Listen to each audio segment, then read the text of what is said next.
સાહેબ 20 વર્ષથી રાજકારણની અંદર આવીને સમાજની સેવા કરી રહ્યા છે.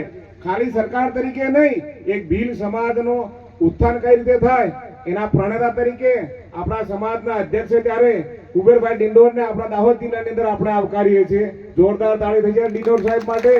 આપણા દાહોદ, પંચમહાલ ને મહીસાગરમાંથી આ મંચ ઉપર ઘણા બધા મહાનુભાવો બેઠા છે, પણ એક વસ્તુ નવી જાણવા મળી આજે કે મહેન્દ્રભાઈ બાભોર સાહેબ ધારાસભ્ય છે, પણ 3 તાલુકાના છે. બોલો, આવા ધારાસભ્ય ગુજરાતમાં કદાચ એકાદ બે મળી આવે આપણે તો એમના માટે પણ જોરદાર તાળી થઈ જાય. આદિવાસી સમાજના મંચસ્થ મહાનુભાવો, આ આયોજકો અને આપ સૌ, લાંબી વાત કરતો નથી કારણ કે છેલ્લા 10 સાડા 10 વાગ્યાથી આપ અહીંયા ઉપસ્થિત છો અને રાહ જોઈ રહ્યા છે કે મંત્રી સાહેબ આપણને કંઈક નવું આપવાના છે. તો આપણે સૌ ભાઈ શ્રી મોહનિયા સાહેબે વાત કરી કે આપણા દાનપુરની અંદર કયા પ્રકારનું દેશ દાપુ લેવું.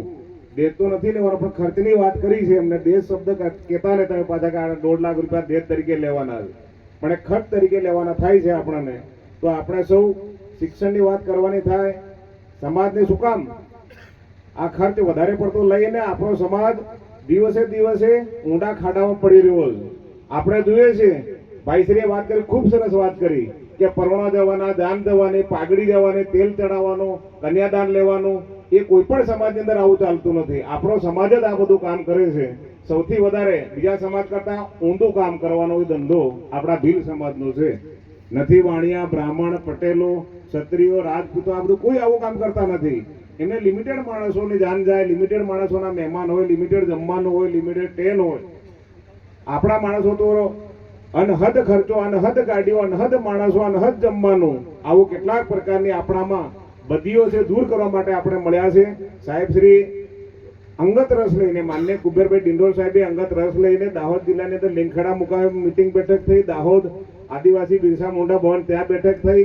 2 દિવસ 3 દિવસ પહેલા ગાંધીનગર મુકામે દાહોદના, પંચમહાલ, મહીસાગરના આદિવાસી ભીલ સમાજના લોકોએ ત્યાં પણ બેઠક મીટિંગ કરી, ચર્ચા કરી છે. અને આવનાર એપ્રિલ મહિનાની અંદર દરેક તાલુકે વિધાનસભા દીઠ સરપંચો હોય, આગેવાનો હોય, તાલુકા જિલ્લા સભ્યો હોય, બહેનો હોય, ખાસ કરીને આપણી બહેનો બેઠી, આપણે થોડા ઘણા ભૂલ્યા છે, 5-10 બહેનો ભલે છે, પણ એ આપણી માતાઓ છે અને એ જ માતાઓ થકી આપણે ખૂબ આગળ વધવાના છે. એમના માટે પણ તાળી થઈ જાય.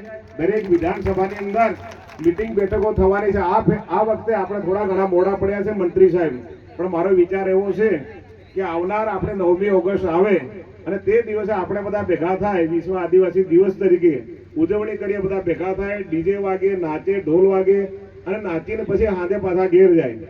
એના કરતા આ 9મી ઓગસ્ટથી આપણે આખા 3 જિલ્લાની અંદર આપણું આ બંધારણની અમલવારી કરવા માટે એક ઉજવણીનો માહોલ આ વિશ્વ આદિવાસી દિવસ તરીકે ઉજવવાનો થાય.